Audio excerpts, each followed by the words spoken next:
부녀자 8명을 무참히 살해한 연쇄살인범 강호순. 강호순은 여성들을 유인한 뒤 살해에 안매장한 것으로 알려져 있는데요. 그런데 담당 수사관들도 도무지 이해가 가지 않는다는 한 사건이 있습니다. 안매장한 자리에 골프장이 들어서는 바람에 시신 발굴 작업이 늦어졌던 네 번째 피해자 김여인.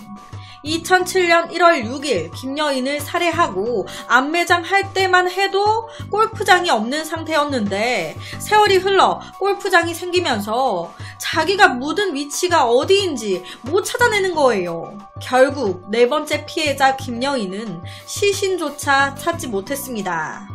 여기서 이해가 안 된다고 하는 점이 뭐냐면 강호순이 이 김여인에 대해서 굉장히 좋게 얘기했었다는 거예요.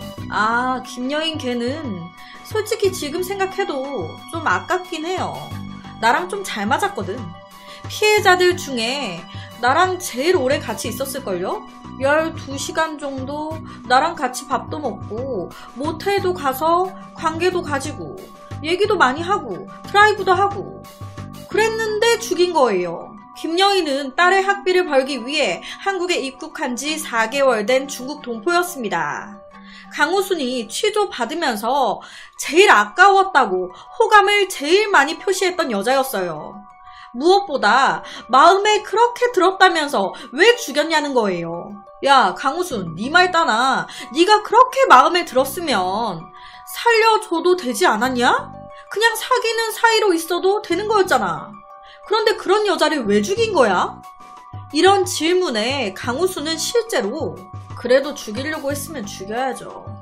엄청 담담하게 아무렇지도 않게 이렇게 얘기를 했었대요. 경찰에 체포된 후 강호순은 2006년 노래방 도우미 배여인 사건이 첫 살인이었다라고 주장을 했습니다.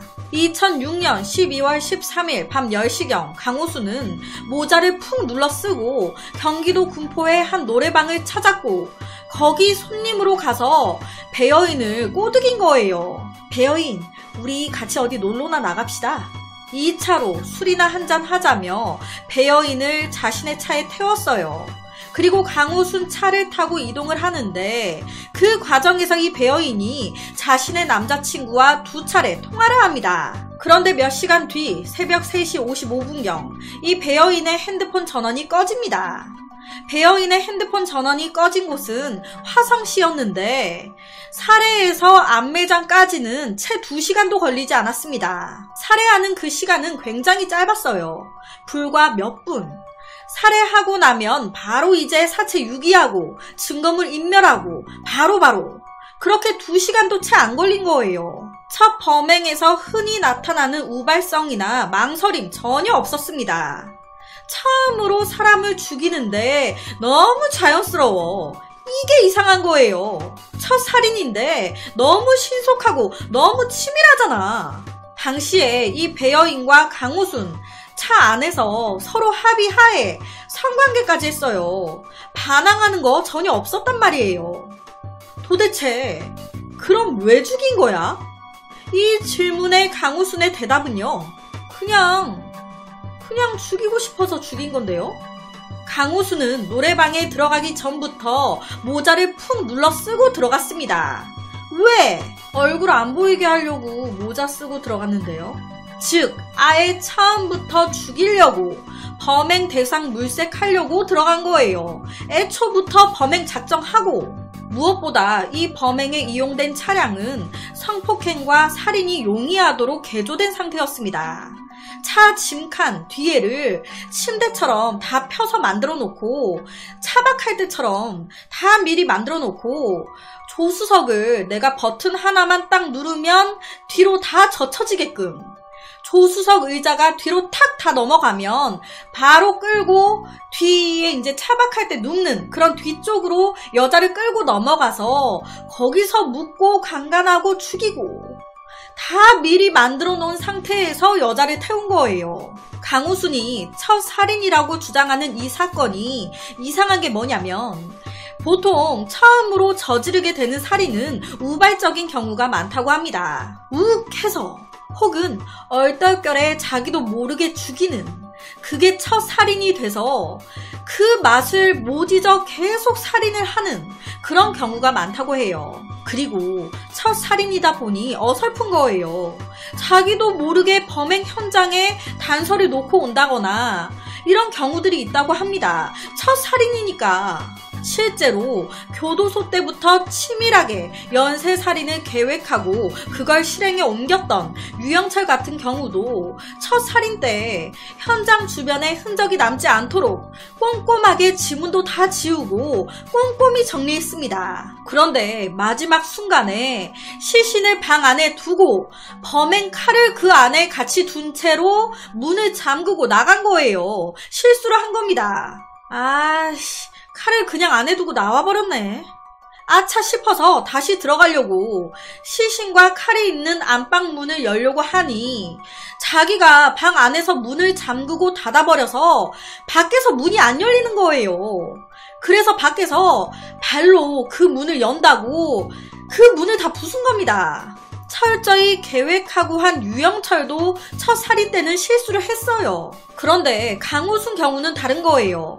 첫 번째 살인, 우발적이지도 않았고 치밀하게 계획된 범행이었습니다.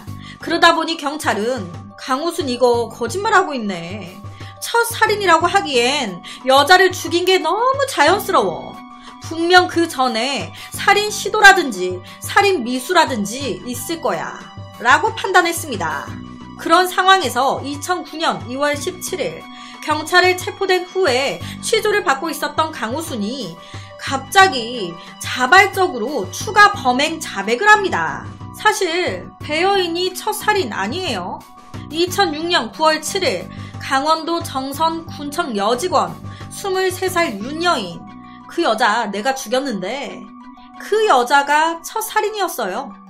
출근하던 윤여인을 납치해 죽였다고.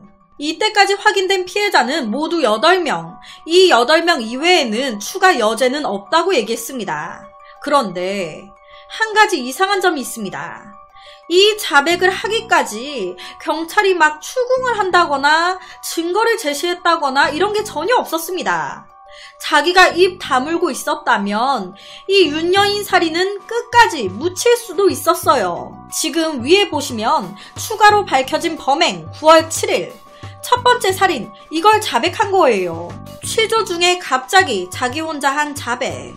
살살 경찰 간 보면서 하나씩 그게 이상한 겁니다. 그동안 강호순을 봐왔던 담당 수사관들은 그가 자신의 범행에 대해서 죄책감조차 느끼지 못하는 것 같았다고 얘기했습니다. 그런 사람이 한 자백. 이 자백이 양심의 가책이나 어떠한 심경의 변화가 있었다고 보기에는 어렵다는 거예요. 이 전과는 판이하게 달라진 진술 태도. 강호순은 도대체 왜 자백을 한 걸까요? 도대체 무슨 생각인 걸까? 자백한 다른 이유가 있는 건 아닐까요? 강호순은 전과 8범으로 첫 범행은 21살 군대 하사관 시절 때였습니다. 그리고 17년 후 38에 연쇄살인범으로 나타났어요. 강호순이 21살 때 강호순과 같은 고향 마을에 살고 있었던 최 씨라는 남자가 있었습니다. 이 최 씨는 강호순과 친하지도 않았고요. 별로 대화도 안 해본 사이였어요. 그런데 어느 날 최 씨 누나가 가평에 살고 있었단 말이에요. 그래서 누나 집에 놀러를 간 거예요, 이 최 씨가. 그런데 거기서 우연히 강호순을 만났고, 이때 강호순이 자기가 가평에서 하사관으로 군 생활을 하고 있다고 놀러 오라고. 그렇게 돼서 어쩌다가 강호순이 휴가 나왔을 때 강호순 차를 타고 이 최 씨가 같이 놀게 된 거예요. 그렇게 막 잘 놀고 일이 벌어진 건 밤 늦게 집으로 강호순 차를 타고 돌아가는 길이었습니다. 차를 타고 아무 문제 없이 돌아가다가 갑자기 강호순이 철길 건너서 무슨 사람 많이 없는 축사 같은 그런 곳 근처에 갑자기 차를 딱 세우더라는 거예요. 너 잠깐 차에 있어라. 그렇게 아무 생각 없이 최 씨 차에 앉아서 기다리는데 갑자기 강호순이 소를 끌고 나타난 거예요. 소를 끌고 오더니 뭘 보고만 있냐고. 이거 얼른 같이 차에 실자고. 너무 당황스러우니까 이때 최 씨가 야, 이거 소 뭐냐? 너 어디서 났어? 그 소 그냥 두고 가. 뭘 그걸 싫기를. 그냥 두고 가자. 거기 두면 알아서 주인이 가져갈 거야. 그냥 가자. 그런데 기어코 이 소를 실어야겠다는 거예요. 그렇게 강호순과 최씨 소를 가운데 두고 실랑이를 하는데 그 광경을 지나가던 택시기사 한 명이 본 겁니다. 그리고 곧이어 경찰이 출동을 했습니다. 놀란 강호순과 최씨는 경찰과 치고받고 몸싸움을 시작했고 그 와중에 놀란 최씨가 그대로 도망을 간 거예요. 강호순은 그 자리에서 잡히고 최씨는 후에 그냥 자수를 했습니다. 이때 당시에 최씨와 강호순 그렇게 친한 사이가 아니었어요. 이때 처음으로 같이 논 거예요. 이전에도 서로 말 한마디 섞은 적 없었고 서로 잘 모르는 사이였습니다. 그런데 갑자기 자기랑 놀자고 친절하게 최씨에게 접근을 했고 이 사단이 난 거예요. 이 최씨는 소를 훔칠 사람이 못 된다고 주위 사람들이 하나같이 얘기했습니다. 최씨는 초등학교만을 졸업한 후에 마을에 허드렛일 같은 거, 마을 주민들 도와줘야 되는 그런 일을 하면서 그렇게 지낸 남자였어요. 마을 사람들은 최씨를 누가 시키면 시키는 대로 그 일을 하는 남자라고 얘기했습니다. 순진하디 순진한 남자, 이용당하기 쉬운 남자라고. 경운기가 논에 빠지잖아요. 그러면 이 최씨가 나서서 줄로 막 하고 논땅 파고 해가지고 그 경운기를 힘으로 짊어지고 짊어매고 나오는 사람이었대요. 힘이 엄청 셌다고. 그런데 그런 최씨에게 갑자기 느닷없이 친한 척하면서 강호순이 다가왔고 바로 다음날 소도둑으로 잡혀서 감옥살이를 한 겁니다. 혹시 이런 최씨를 강호순이 계획적으로 이용했던 건 아니었을까요? 강호순의 교활한 면모는 지금부터 시작입니다. 경찰에 잡힌 후에 강호순은요, 최씨가 나에게 소를 훔치자고 얘기했습니다. 최씨가 다 주도한 거예요. 나는 최씨가 시켜서 한 것뿐입니다. 라고 주장했습니다. 죄를 뒤집어 씌운 거예요. 당시에 강호순은 군대 하사로 평판이 좋았습니다. 인상 좋고 성실한 남자였어요. 그런데 그런 남자가 갑자기 초등학교 졸업한 이상한 놈 하나 만나가지고 소를 훔쳤네. 완전히 최씨가 이상하게 된 거예요. 네가 좋은 사람을 망쳐놨다고. 정말 눈뜨고 코베인 거예요. 강호순은 이 사건으로 하사관에서 2등병으로 불명예 제대를 하게 됐고 최씨는 반년이 넘게 옥살이를 하게 됩니다. 강호순은요, 어린 시절 부유하게 자랐습니다. 평소에 좋다가도 술만 마시면 난폭해지는 아버지와 평소에 남들과 다를 것 없는 어머니 밑에서 평범하게 자랐어요. 다른 연쇄 살인범들처럼 학대를 받았다거나 버려졌다거나 이런 거 없었습니다. 학교 생활도 조용조용하니 있는 듯 없는 듯하게 왕따를 당했다거나 이러지도 않았습니다. 조용하고 얌전했던 아이. 하지만 좀 특이했던 건 한 친구가 자기한테 상처를 줬네. 그러면 그걸 얘기하고 막 푸는 게 아닌 다음 날이 됐든 다다음 날이 됐든 꼭 가서 그 친구한테 해코지를 했었다고 해요. 그리고 고등학교 때부터 여성에 대한 집착이 심했다고 합니다. 첫 번째 결혼에 실패한 강호순은 두 번째 부인과 경기도 화성에 정착했습니다. 그리고 두 번째 피해자였던 노래방 도우미 배여인을 암매장한 곳이기도 했어요. 그 후에 강호순은 3명을 더 죽이고 화성에 똑같이 묻습니다. 대체 무엇이 문제였던 걸까요? 강호순과 이웃으로 지냈던 사람들은 하나같이 눈웃음 치고 인상 좋고 성실했던 좋은 이웃이자 가정에 더없이 충실한 지극히 모범적인 가장이었다고 얘기했습니다. 두 번째 부인과 살면서 화성을 뜰 때까지 화물차를 밤낮으로 몰았는데 그렇게 성실했다는 거예요. 가정에도 문제가 없어 보였는데 애 낳고 잘 살다가 갑자기 두 번째 부인이 나 애도 못 키우겠고 이렇게 살다가는 내가 죽겠다. 나 못 살겠다. 그래서 애도 냅두고 그냥 도망가 버렸다고 합니다. 그렇게 두 번째 이혼을 했는데 이때까지만 해도 주위 사람들은 그저 처복이 없어서 그런 거라고 생각을 했대요. 어느 정도였냐면 이혼한 전처의 가족 언니분이 이제 자기 여동생이 강호순과 이혼했다라고 하니까 너 그렇게 성실한 사람이랑 왜 이혼했냐고, 너 잘못했다고, 너 좋은 사람 놓친 거라고, 너 얼른 가서 강호순한테 미안하다고 하라고, 너 어디 가서 그런 사람 못 만난다고 말렸다고 합니다.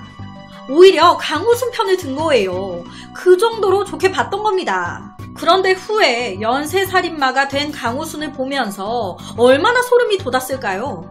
경찰 또한 전처들과 강호순의 사이를 조사했을 때 특별하게 나온 건 없었다고 해요. 폭력을 썼다거나 그런 건 없었대요. 평범한 가정생활. 그런데 사실 문제가 바깥으로 드러나지만 않았을 뿐 강호순의 결혼 생활은 갈수록 짧아져서 셋째 부인과는 혼인신고 2개월 만에 헤어집니다.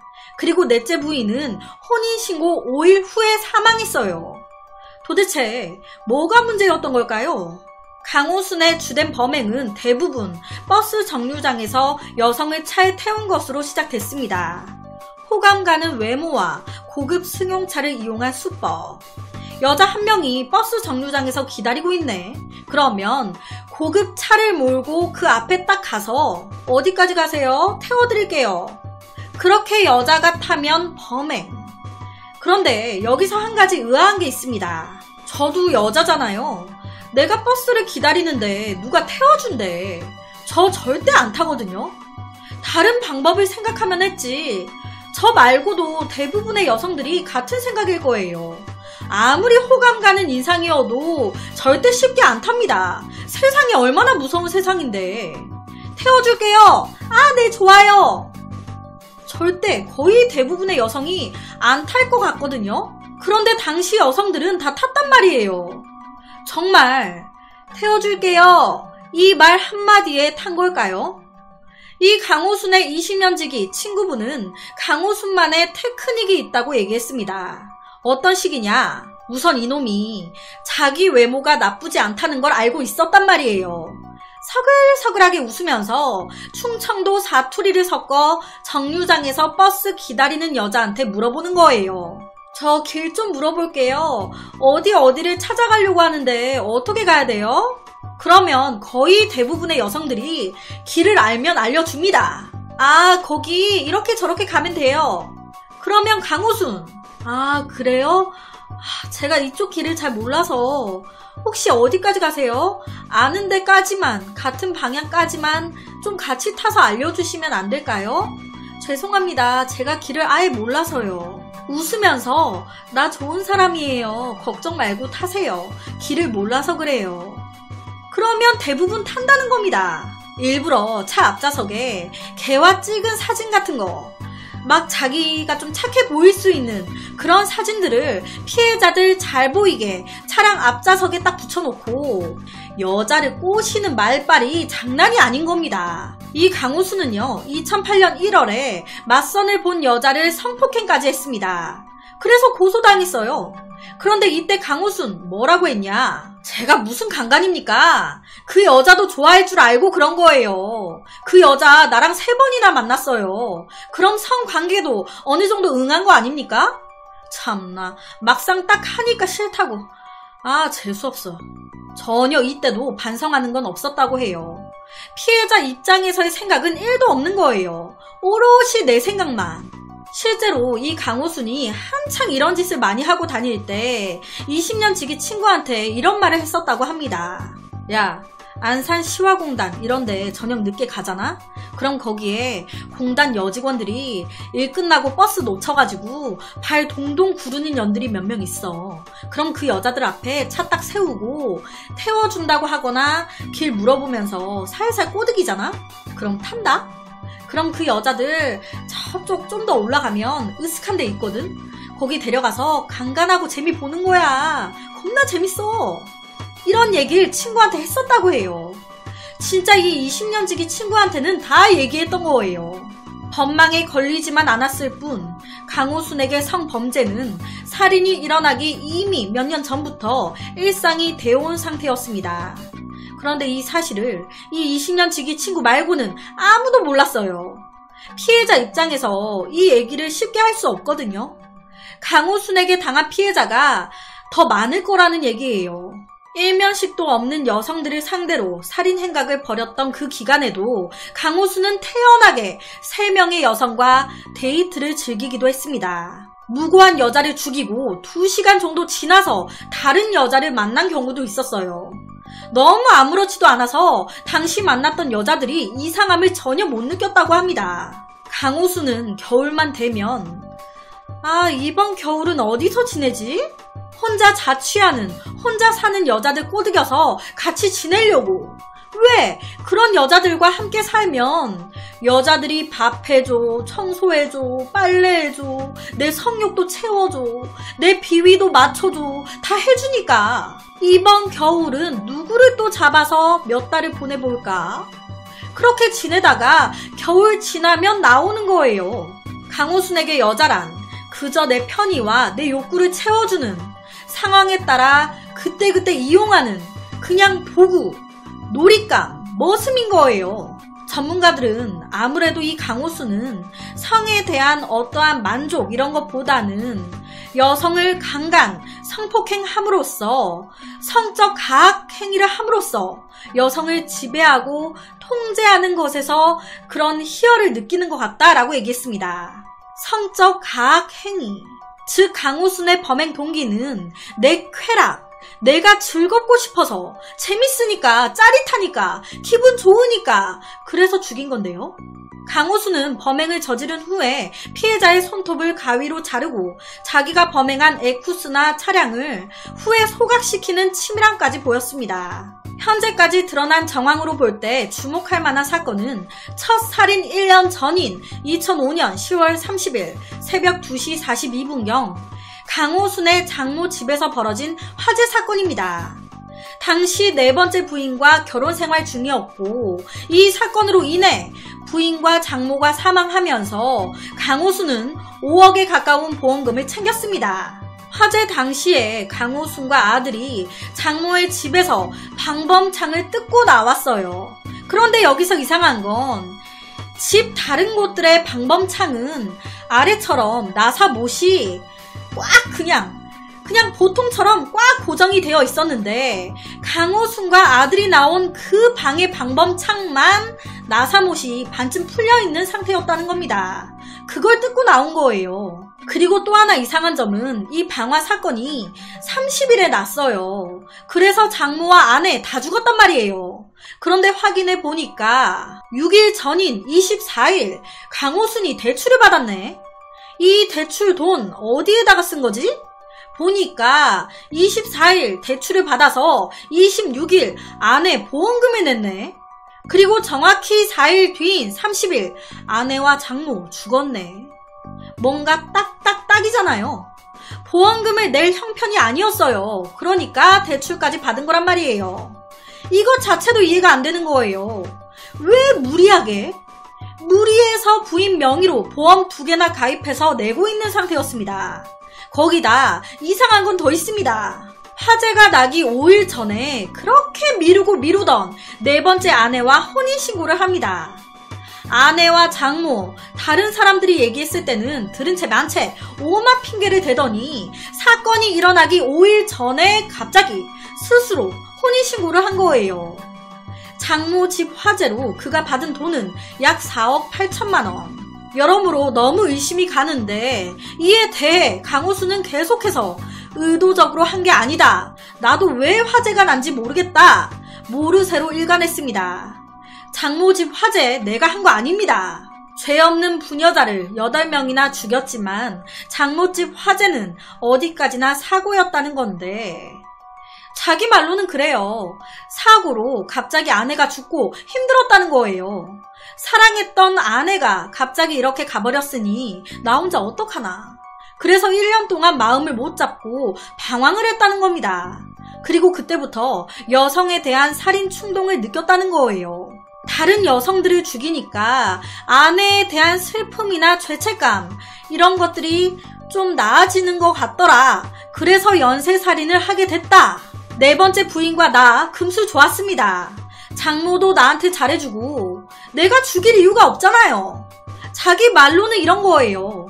그런데 강호순이 유일하게 마음 터놓고 모든 걸 다 얘기했던 친구, 이 20년 지기 친구의 말은 다릅니다. 앞서서 계속 말씀드렸지만 이 20년 지기 친구, 이 친구가 정말 강호순에 대해서 자기보다 많이 아는 사람은 없을 거다 라고 얘기할 정도로 굉장히 강호순에 대해서 많은 걸 알고 있는 친구였어요. 강호순이 검거되기 직전까지 함께 술을 마신 친구였습니다. 그 친구 말에 의하면 장모집 사건 100% 고의라는 거예요. 네 번째 부인 죽고 뭐 마음이 아파? 웃기고 있네. 100% 그건 아니에요. 걔는요 전혀 그런 거 없는 애예요. 누구 말 따나 헤어지고 그런 거 첫 번째, 두 번째, 세 번째 부인 다 헤어지면 잘 됐다 시기였지 뭐 아쉬워하고 그런 거 절대 하나도 없는 애였습니다. 걔는요 여자가 안 끊기는 애예요. 계속 있어요. 최고 많을 때는 막 한 번에 10대 명씩도 만나고 막 그렇게 했던 애입니다. 수시로 여자가 바뀌었던 애예요. 결혼 생활하면서 아내들한테 잘하는 척은 해요. 그게 척하는 거예요. 결혼 생활 잘하는 척하면서 다른 데 선보러 다녔던 애예요. 걔가 혼인신고하고 살아도 다른 데 가서는 자기 총각이라고 하고 그러고 만나고 다니네라고. 걔가 한 여자한테 절대 정착 못해요. 걔는. 그러니까 이 친구가 말하는 강호순은 여성 편력이 장난이 아닌 약간 카사노바 느낌? 실제로 이 친구가 강호순과 만나가지고 노는데 그때 강호순이 야 어제 내가 선 하나 봤거든? 그때 만난 여자애가 하나 있는데 걔 지금 내 집에 있다? 이렇게 얘기하더니 그 노는 자리에 다른 여자친구가 또 오고 그 다른 여자친구가 와서 같이 놀고 있는데 갑자기 전 여자친구가 또 그 자리에 온다고 하고. 아니 선본 여자 집에 있고 지금 우리 자리에 다른 여자친구 있고 그런데 그 자리에 전 여자친구가 온다고 하고 이게 뭐야? 그래서 그때 이 친구가 너무 당황스러워가지고 이 상황을 지금 어떻게 해야 되지? 되게 벙찐 적도 있었다고 해요. 강호순은 그동안 보험 사기 등 여러가지 의혹에도 불구하고 장모집에서 일어난 방화만큼은 사고였다며 한사코 부인했습니다.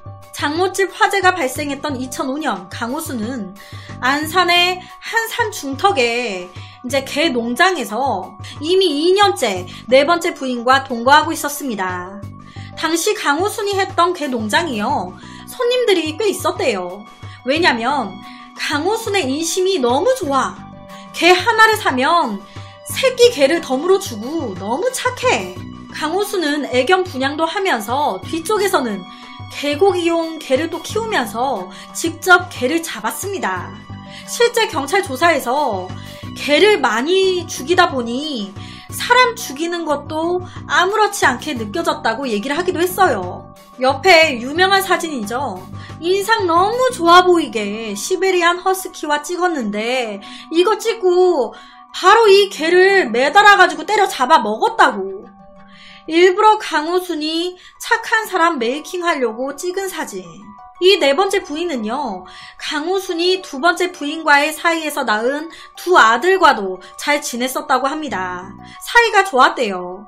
무엇보다 손님들이 봤을 때는 이따금씩 장모가 와가지고 일을 거들어주기도 하고 별 문제 없는 단란한 가족 같았다는 거예요. 사진 속의 강호순과 넷째 부인의 모습도 딱히 갈등이 있어 보이진 않는데, 그런데 부부 사이는 두 사람만 안다고 하죠.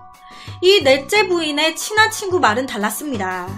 이 넷째 부인이 헤어지고 싶어 했다는 거예요. 왜냐? 강호순이 아내 취급을 안 해주니까. 내가 무슨 하인도 아니고 집안일 하는 아줌마도 아니고. 거기다가 이때 개농장이 망하면서 형편도 어려웠대요. 왜냐면 단골 손님이 많긴 했어요. 그런데 자꾸 강호순이 손해를 보면서 장사를 하는 거예요. 개 한 마리당 약 200만원씩 비싸게 가지고 와요. 혹은 그 이상을 주면서 가지고 온단 말이에요. 그런데 강호순이 자꾸 그런 강아지를 덤으로 주고 10만원에 팔고 막 이렇게 하면서 손해를 자꾸 보는 거예요. 그러다 보니 실제 이 아내가 따로 일을 하면서 생계를 이어갔다고 합니다. 그러던 2005년 10월 30일 이 부부가 함께 장모의 집에 놀러 갔다가 석연치 않은 화재가 발생했고 그 사고로 네 번째 아내와 장모가 사망한 겁니다. 그러면서 강호수는 보험금 4억 8천만 원 수령. 당시 장모 집 한쪽 방에는 강호순과 아들이, 다른 방에는 부인과 장모가 자고 있었습니다. 그리고 화재 직후 집 안에서 맥주병 5개가 발견됐어요. 그런데 이게 이상한 거예요. 당시 장모님과 네 번째 부인은요, 술을 진짜 거의 안 하는 사람들이었대요. 그런 사람들이 화재 전날 맥주 5병을 마셨다고? 이 강호순 역시도 마찬가지입니다. 강호순 또한 술, 담배 안 하는 사람이었대요. 술 마시는 사람들이 없는데 왜 이렇게 많은 술병들이 누가 마신 거지 이거?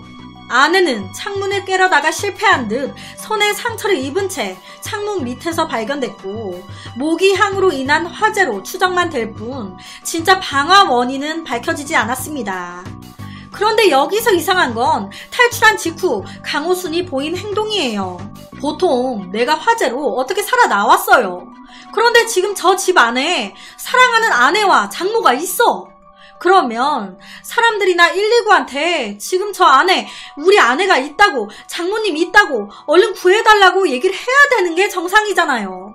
그런데 이때 강호수는 아무 말도 하지 않았습니다. 가만히 있었어요. 아무 말도 안 했습니다.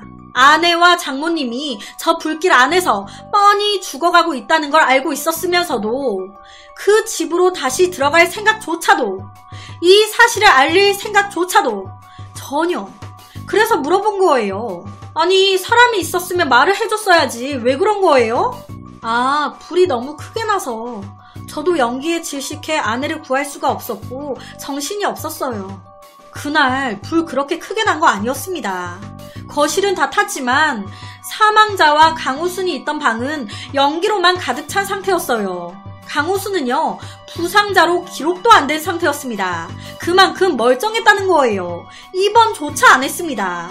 할 필요가 없으니까, 멀쩡하니까. 아니, 불이 크든 안 크든 어쨌든 아무 말도 안 했다는 건 상식적으로 이해가 안 됩니다.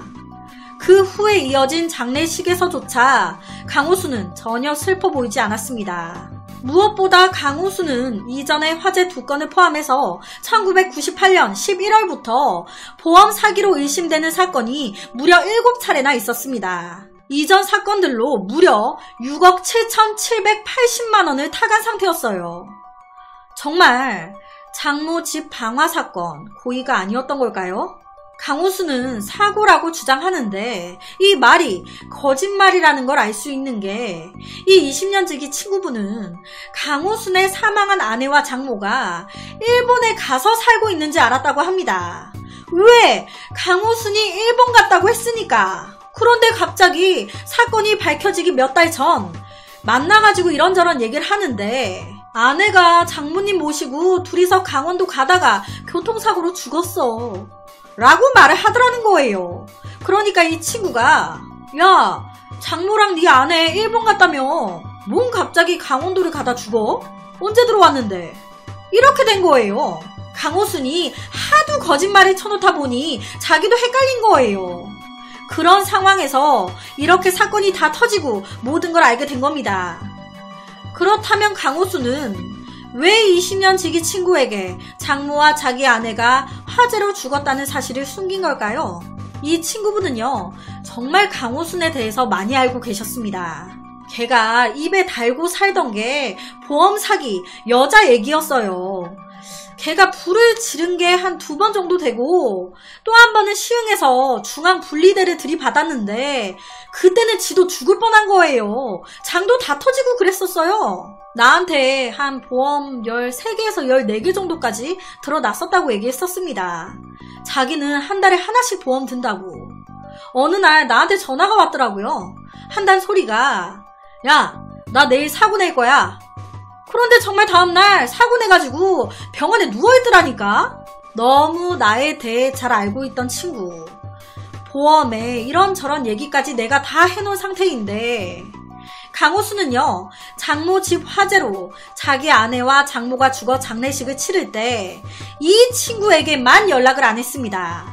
혹시 이 친구가 자기에 대해 너무 잘 알고 있었기 때문에 이 사실을 알게 되면 친구는 딱 너 보험 사기로 엄청 돈 받아 먹는다고 자랑자랑 하더니 결국 살인까지 했구나 라고 눈치챌까봐 연락을 안 하고 거짓말을 했던 건 아니었을까요? 자기한테까지 이렇게 거짓말을 한 걸로 봐선 강호순 100% 장모집 화재 고의다 라고 친구는 주장합니다. 이런 여러가지 정황 증거에도 불구하고 뚜렷한 물증은 없습니다. 7억 원이 넘는 보험금을 챙긴 이전의 사고들은 물론 현재까지 밝혀진 것만 8건인 연쇄살인에 이르기까지 강호수는 늘 교묘하게 법망을 피해갔습니다. 자백한 강원도 정선 군천 여직원 살인사건의 경우 갑자기 강호순이 자백을 했단 말이에요. 사실 군천 여직원 죽인 게 첫 살인이었다고. 이때 강호수는요, CCTV를 피하고 피해자의 핸드폰을 끈 뒤에 일부러 왔던 길을 다시 되돌아가는 치밀한 수법을 썼습니다. 자백 안 해도 되는데 갑자기 첫 번째 살인이라며 자백을 했어요. 왜 했을까? 혹시 장모 집 방화 사건을 숨기기 위해 일부러 자백을 했던 건 아니었을까요? 너무 악질 연쇄살인마다 보니 얼굴이 공개가 됐어요. 처음에 딱 공개가 됐을 때 강호순이 내 얼굴 이렇게 공개돼버리면 우리 자식들, 우리 아들은 어떻게 살라고, 이거 왜 공개합니까? 항의를 했다고 합니다. 아, 장모 집 화재 때도 아들만 데리고 나왔다고 하니 아들에게는 자상한 아버지였던 걸까요? 아니요. 자기 아들 챙겼겠습니까? 넌 너 알아서 커?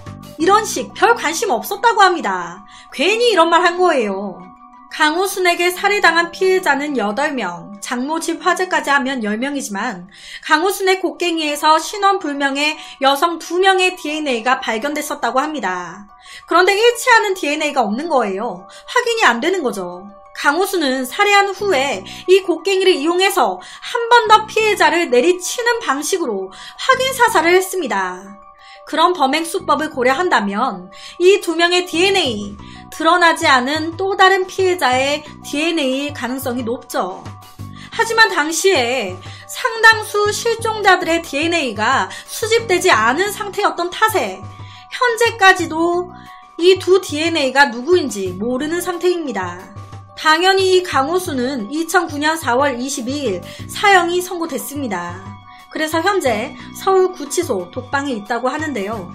실제 강호순과 면담했던 프로파일러분들이나 경찰분이 모두 하나같이 이런 말을 하셨습니다. 강호순 말 진짜 잘한다고, 언변술이 장난 아니라고.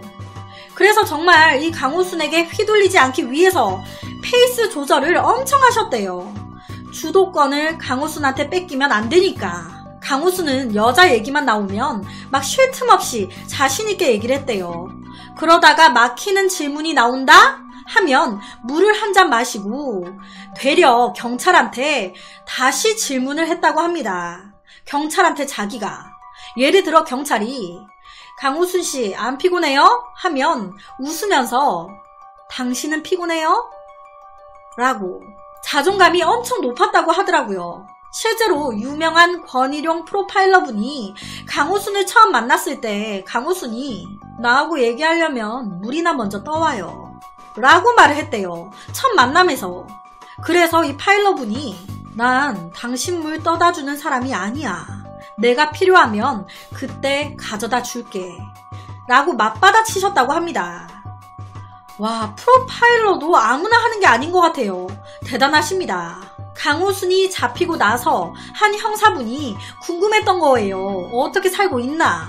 그래서 면회를 갔었다고 합니다. 강호순 죄를 뉘우치고 있었을까요? 아니요. 전혀. 뻔뻔하게 자기가 왕이 된 것 마냥 잘 지내고 있었다고 합니다. 교도관한테 막 끌려 나오면서도 웃으면서 형사가 질문하는데 대충대충 그냥 대답하고 뉘우치기는커녕 매 끼니 밥 주지. 나 잘 지내고 있는데?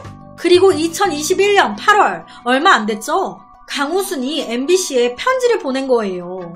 내용이 교도관들이 자신을 음해하고 억울하게 누명을 씌워가지고 자기가 징벌당할 위기에 처해 있고 자기 옆방에 있는 그 조주빈도 억울하게 누명을 써서 징벌당할 위기라고 도와달라고. 당연히 확인 결과 다 거짓말. 아무래도 이때 당시 조주빈 사건이 화제였어요. 그러니까 일부러 자기를 다시 이슈되게 하고 싶어서 사람들이 자기를 잊었을까봐 조주빈을 편지에 넣은 게 아닐까 하더라고요. 참, 사건 초기 때 강우순이 자기 죄를 자백하면서 자기 이제 연쇄살인마가 되는 거냐고, 자기 어디든 뛰어내려 죽고 싶다고, 자기는 변호사도 필요 없다고, 유족한테 너무 미안하다고 막 울었대요. 그런데 후에 진짜 아무렇지도 않게 당연히 그거 다 거짓말이지, 반성한 적 없는데? 라고 딱 얘기했다고 합니다. 다 연기였다고. 사람은 정말 겉만 봐선 모르는 것 같습니다. 옆에 사진만 보면 정말 좋은 사람같이 보이잖아요. 그런데 속은 썩을 대로 썩은 악마. 사형이 선고됐지만 집행은 하지 않으니 죽을 때까지 감옥에서 나올 일은 없겠죠. 그래서 오늘은 우리나라 최악의 사이코패스라고 불리고 있는 강우순에 대한 이야기를 가지고 왔습니다.